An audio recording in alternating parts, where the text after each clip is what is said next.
So now that we know that if we want to analyze transmission line behavior accurately, we have to use a transmission line model in which the transmission line has a lumped resistance, a lumped inductance, a lumped shunt capacitance, and a lumped shunt conductance. And I had alluded to the fact that if we could somehow spread this resistance out over the entire length of the T-line and spread this capacitance out across the entire length of the T-line and do the same for the L and the G, that would give us the best results as opposed to just using these lumped elements. And that technique, when we do that, is called the distributed parameter model.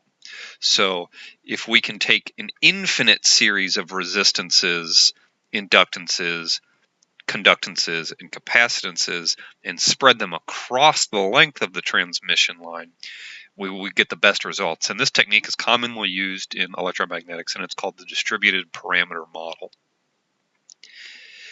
In the distributed parameter model, the passive circuit components R, L, C, and G, we have to spread them across the transmission line, and they're therefore expressed, instead of in lumped units, they're expressed in what we call unit quantity lengths.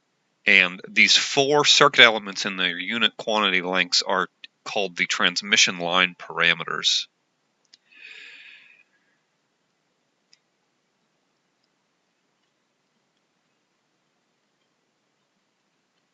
There's four of them. We'll start with R prime. That is the combined resistance of both the transmission path and the return path, and it's measured in ohms per meter.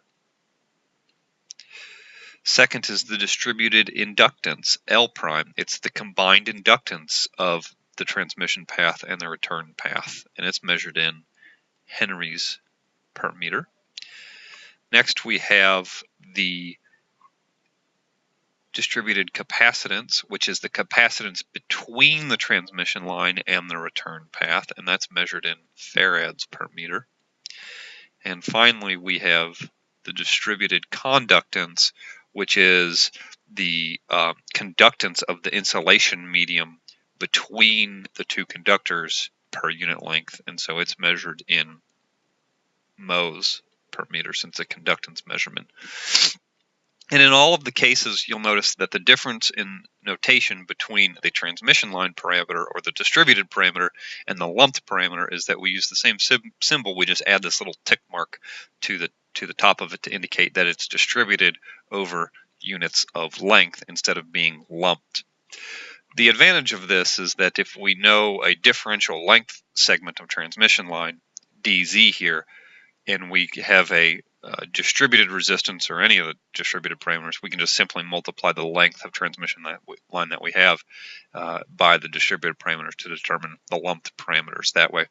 We'll find out that the real utility is to use these transmission line parameters, applying some calculus to a differential segment of transmission line later. But these transmission line parameters are commonly used in electromagnetic analysis. Now, but where do they come from? So the transmission line model from the previous slide, it is applicable to any transmission line. It doesn't matter what it is. It can be twin lead, it can be coax, it can be microstrip, technically it could be air. However, how we come up with the individual values of the distributed parameters are going to vary for each type of conductor that we use. And the reason for that is mostly due to the geometry of the conductor influencing the distributed parameters. In this class, we'll tend to focus mostly on coaxial cable here. In coax cable, the center conductor has an inner radius of A, and it's made with some sort of metal material. That metal material in the middle here, it's shaded in green. It's going to have its material properties. There's going to be the conductivity of the center conductor. That's for this here. And there's also, so the conductivity of the conductor, and that metal material is also going to have its magnetic permeability.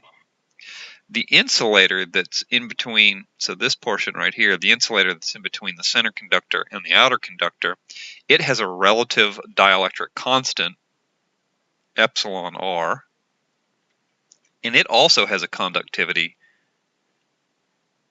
sigma sub d. So again, for coax, this is the conductivity of the center conductor.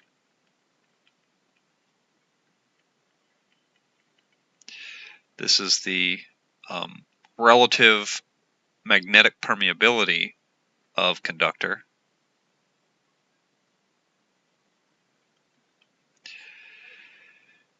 This is the relative electric permittivity of the insulating material. And this is the conductivity of the insulating material.